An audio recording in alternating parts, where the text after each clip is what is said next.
Hello, friends. This is Christopher Davis-Shannon, and today we're hopping all the way over to Belgium to check in with one of my favorite ukulele players, Mr. Ukulelezaza. How are you today, Zaza? Aloha. Very well. Yeah, I've had a very good day. That is good to hear. See, it's for those of you watching, it is just early afternoon here, but it's nighttime over in Belgium. So Zaza, Nighttime here, folks. yeah, Cheers. Zaza's having a good time, and I'm just starting out.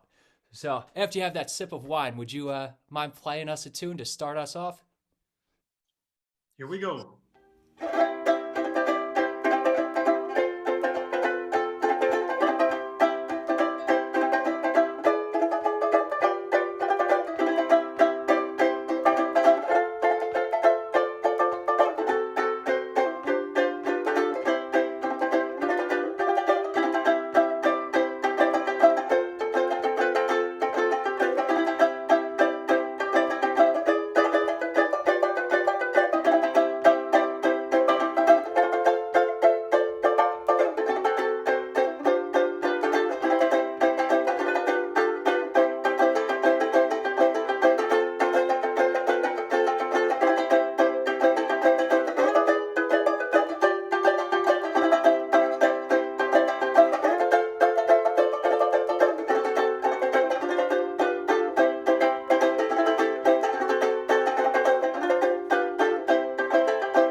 Aloha.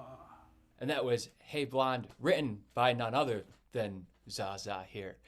Um, in addition to writing his own music and being an incredible player, he also has done a bunch of arrangements of the old tunes that I love. And I think if anyone has ever typed in something akin to Roy Smeck on YouTube, you've probably run across Zaza's videos, and that's how I first heard about you initially. You were years ago one of the first people I ever found that was actually playing this old music that I loved so much on ukulele. When I was poking around trying to find those old Smeck cuts, I ran across your repertoire as well. Um, and how did you get into that music yourself? I mean, for me myself, Roy Smeck grew up about an hour west of here, so it's Oh, a yeah, me little too. natural for me. Yeah, he's a Pennsylvanian as well, but you're all the way over in Europe. So how did you get hip to this sort of music, and how did you start playing it? Well, what Roy Schmeck was in the United States was George Formby, of course, here in Europe. Most certainly, So yeah. my mother was a big George Formby fan in the 80s, and she started a George Formby Society fan club, and that's what I grew up with. All Oh, the time. There was always George Formby music. My mom played in a band, the George Formby Plonkers, and so that's where I got it from. And as a you child, played ukulele as well.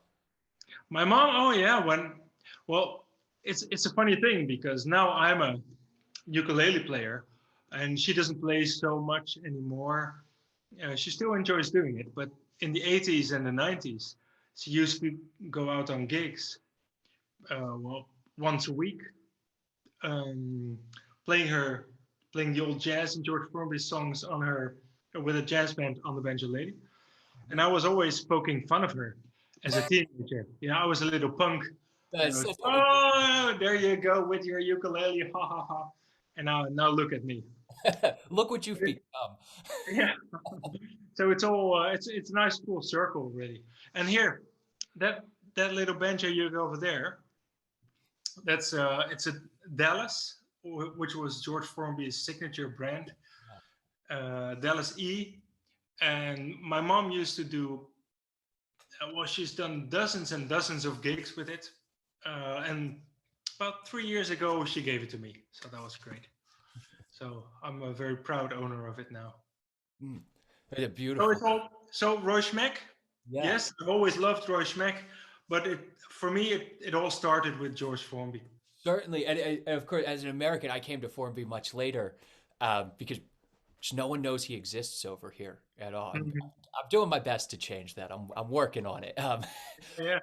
Yeah, what was always striking to me about both Formby and Smack is that they developed sort of in parallel time wise, And Let me tell you something interesting about this. yeah.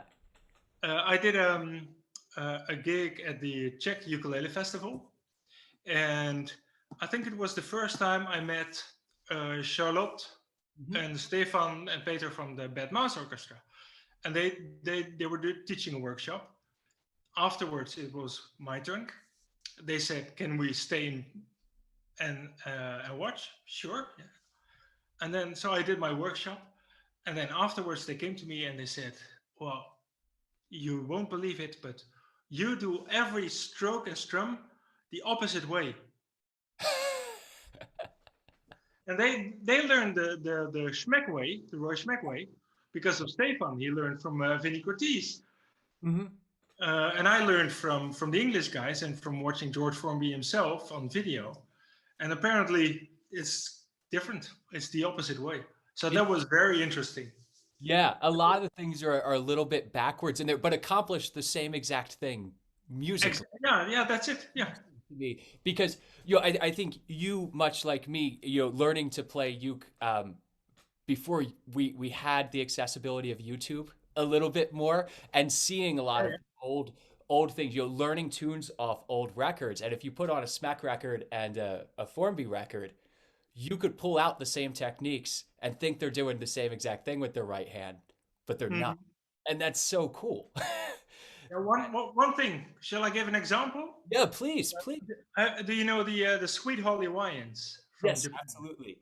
There's a Mario's band, right? Mario Takata? Yeah, yeah, yeah. Yeah. And they do the fan stroke, but whereas George Formby, the way I learned it, it starts like this.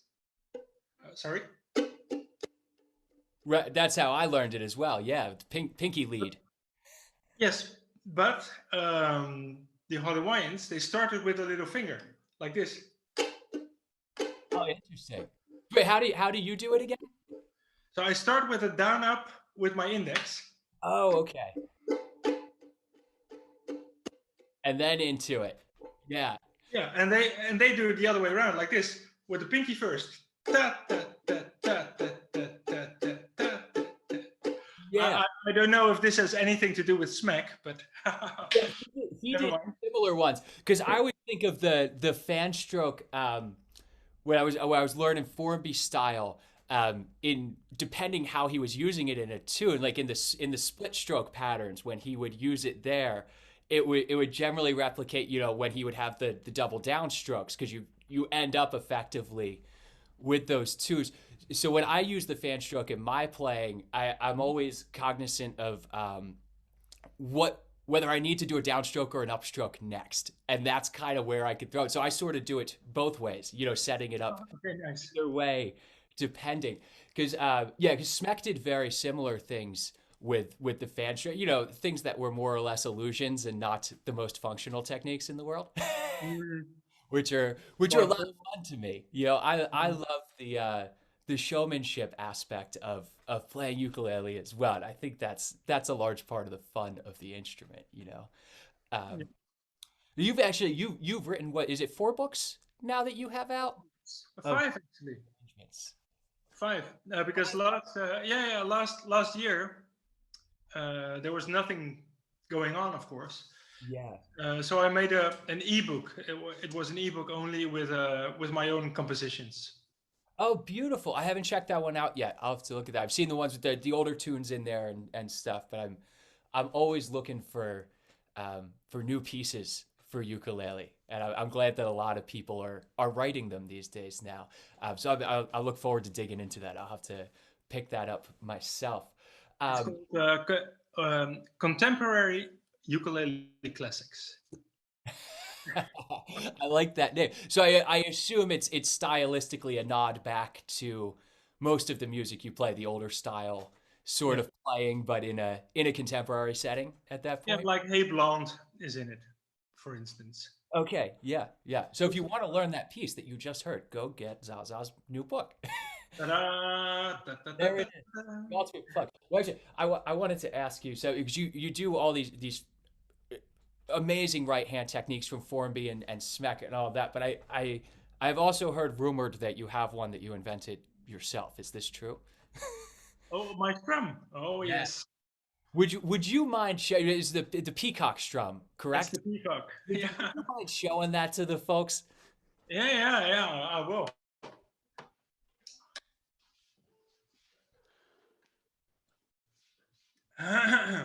Okay, I came up with this in this tune, and I'll just play the tune. Right.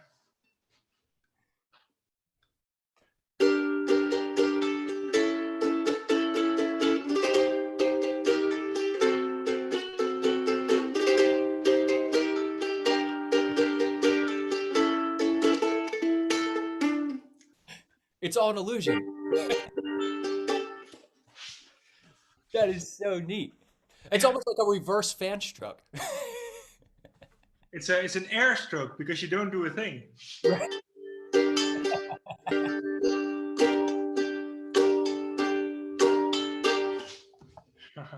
I'm gonna figure this out one of these days. Don't tell me how to do this. I'm gonna figure it out. I'm gonna watch this video for the Here, next. here, well, I'm sure you will manage. And here's a funny thing: when I played in Scotland at the Uke Festival there, I just come up with this, and in the backstage, I was showing people, and everyone was having fun. And then I walked out, and I ran into James Hill, and me and my big mouth, I said, "Hey, James." I said, "Hey, James, have you heard of the new fad, the new thing?" I said, and he said, "Oh yeah," and he did it. Of course, he did it straight away. And Of then he course. said, "But have you heard about this?" And then he did something totally mind blowing. So Yeah, okay, I was put in my place. yeah. James is one of those players who are just no matter how much you practice, you know you're not quite gonna get there. No, He's incredible. And I mean, just the things he has done for the ukulele in the past, couple decades is amazing. And I love amazing. Yep. what a player. Zaza, would you mind playing us another tune? Yeah. Can I introduce it to you? I would love that.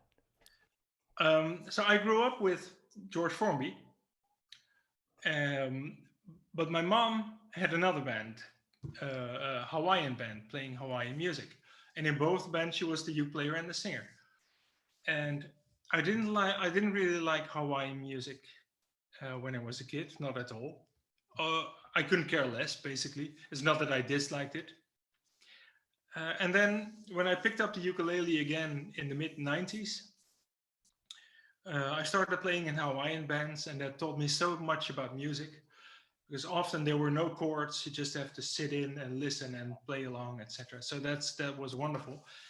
And then I discovered what is someone who ultimately became my favorite artist of all time, who is Soul Hoopii, the Hawaiian steel guitarist.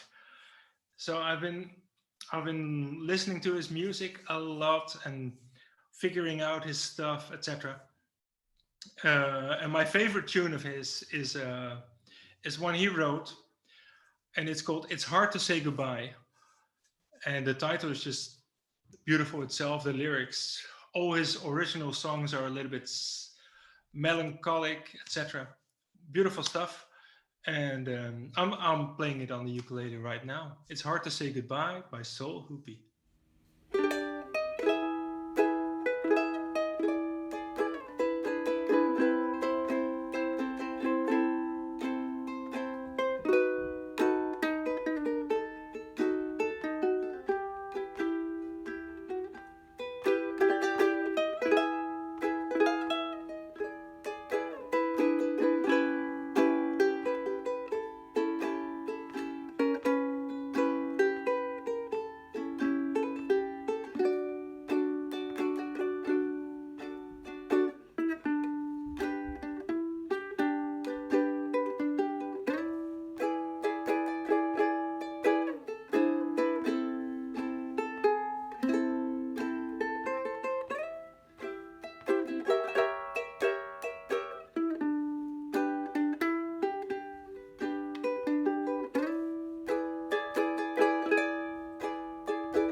another amazing tune by Zaza, but now we're going to do something we don't usually do on this show, which is we're going to talk about instruments because Remco has such a wonderful collection of vintage ukuleles and tenor guitars, which we all know I'm a huge fan of as well, and mandolins.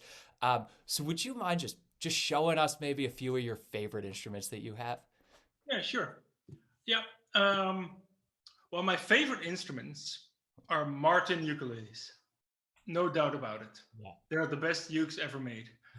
And I think I've bought my first Martin uke like 96, something like this. And I've had dozens and dozens and dozens. But I only have two right now, which are those two over there. And they're both style 3. I played one of them, which is, I have a bunch of uke friends. Well, of course, many viewers will have a bunch of uke friends. Yeah. But a bunch of uke friends and I, we've been emailing so much about Martin ukes, especially. And we called ourselves the Mad Martineros. And one of these, right above my thumb here, is a 40s Martin style 3. And that's what I would refer to as a cold dead hands uke. You'd have to take it from my cold dead hands. Is that your go-to uke when you're going to gigs? Do you tend to swap it up, or do you have no, it's not my go-to uke because it's not so loud. And whenever I go to play at a festival, I need to teach a workshop as well, and then I need to have a bit stronger uke. Yeah. So the one next to it, this one here, that's my 50s style 3. That was my go-to uke for a long time. It's very versatile, strong and powerful. It's hard to say goodbye. What we just listened to, the So Hoopii tune, I played my 40s, and then in maybe in another tune, I'll play my 50s. Get all So covered. I've always preferred the later Martins. Many people prefer. So many people love the 20s, 30s ones. To me, they always sound a little bit too harsh. I can understand it. Yeah, I know some of the. I love the old Martins as well, although I don't own one because I haven't felt like spending the money, or I guess I've been incapable of spending the money. I haven't found the right one for the money. There's the phrase. But they can vary so much, even in the because I've probably played 10 that are from like late 20s, early 30s or so, and they're all completely different instruments. And I would say 9 of them were incredible, and one just I was like, it's an okay. Yeah, that's the thing with some of those vintage ones is you never know what you're getting into with them. But most are magic, I think. I've played at least 100 Martins, and maybe 2 or 3. Yeah. Yeah, you always get the Of couple. course, some are much better than others. Yeah. Do you have any of the Gibsons? Do you play them at all? The old Gibsons? I have one Gibson right here. Oh, the banjolele, yeah. The Gibson UB1. Yeah. Have you played any of the Gibson wooden ukes from? Yeah, sure. Yes. They're- Yeah, I like them, but they are kind of tinnier sound than the Martins. Yeah, it's definitely a very different sound for the instrument. I always thought they really projected very well, but maybe not for like solo playing being the best, one of those. Yeah, I know. I don't know. I haven't come across many Gibsons. Yeah, they don't crop up often. Even in the States, we don't see them very often because they were only made for, 12 years or something like that, and not the production that Martin was doing. Martin was making so many back in the day. What I like about the Gibsons is that there are so many varieties. With Martin, it's very strict. Style 1, style 2, style 3. And Gibson styles can be all over the place. Yeah. But I don't know much about it. One thing I do know quite a bit about is my other favorite brand, which is a National. Yeah. And I remember long time ago seeing a picture of a National ukulele, and I thought, oh no, this is something I can never accomplish. This was before internet, and then of course you find them, and they're just so cool. I would never if I can keep just one ukulele, it will be a Martin. It will not be a National, because a Martin is so much more versatile. Yeah, a National is such a specific sound, but such a cool sound. Cool sound, cool looks, cool story, cool design, everything. Yeah, and actually, if you wouldn't mind, could you show the folks the instruments that are behind you, the other Nationals that you Yeah, have? sure, yeah. Oh, I But saw them shining earlier. yeah, I'm not sure if I have pants on. You know, it's a lockdown period, but yeah. Okay, oh, phew. I do have my pants on. The first risque version of this show. There we go. There you go. So yeah, what? You got two tenors back there? Mandolin, plectrum guitar. My favorite is the tenor guitar, Hmm. another tenor guitar, and my square neck.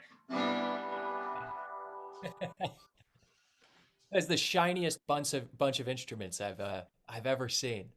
Yeah, they're pretty cool. That's beautiful. And how about your banjos? I'm curious about the banjos that you have up there as well. I'm a big sucker for Vega open back banjos. Mm. I used to have 9, but I sold a whole bunch of them last year. Um, but that's a Regent, White Lady, and that one over there is a Imperial Electric from 1913 something 21. Yeah, those old Vega banjos are magic to me. They're such beautiful instruments. Plectrum banjo is my second instrument, but since whole COVID started, so which is nearly a year now, I have not played banjo. See, that's me and guitar. That's I was telling you that earlier that since the lockdown, like, oh, I just play uke and tenor now, I guess. Yeah, there are no gigs. I play plectrum banjo in my jazz band and in my country band. Yeah. It's not happening. So I think I'll be quite rusty on the. Yeah, me as well. I know that I actually have a guitar gig in about 2 months, and I better start practicing now. Yeah. I remember how to play. But I want to go back to the Nationals for a sec, because you had mentioned earlier you're actually working on a little project involving these Nationals, and you're writing a little something about them. Can Oh you yeah, tell us a little bit absolutely. Yeah. about Yes. Yeah. This um, there are 2 books about national instruments, and they both cover the subject of the ukuleles. But what I want to see is a book, with pictures of all those cool instruments. that? Yeah. And one of the cool things about nationals is they all age in a different way. The plating, etc. The same goes for wooden ukes, of course, but a little bit less. Yeah. Anyway, they're such cool instruments. So I'm writing a book about vintage national ukuleles. Yeah. I look forward to reading that. That should be a lot of fun. I haven't set myself a deadline, and I've been wondering if I should. I was, Or it might they be a made forever project. no, that's not good. They made their first ukes in 1927, so in another 6 years it will be 100 years. But 6 years is It's a long time. it's a long time, yeah. And I want to make the book now, so Yeah. Well, now that we're all locked down, you have the time, right, to to write. that is absolutely true. Yes. Um, would you mind playing us one final tune over there, Zaza?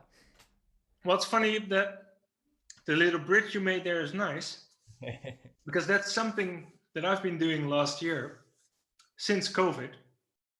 Make multi-track videos. Yeah. Before, almost all of my YouTube videos, which is me like this, I'll playing a tune like this. But I've always been doing home recordings. I play a little something on this, get my tenor guitar, play a little something on that, and etc. Just for the fun of doing it. And then last year, I thought, let's make a video. And I'm a complete sucker with editing. which I think you can see because it's never really on time, etc. But Yeah. who cares? So I just finished off some work assignments last week, and I made another video and another video, and then so the next one is the one we'll see.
Zaza, thank you so much for taking the time out of your evening to join me over here and talk about your instruments and playing. I greatly appreciate it. Thank you very much, Christopher. And if you wouldn't mind, could you just, yes, indeed. We started with Roy Smack. Let's end with Roy Smack's masterpiece, Rocking the Uke. That's it.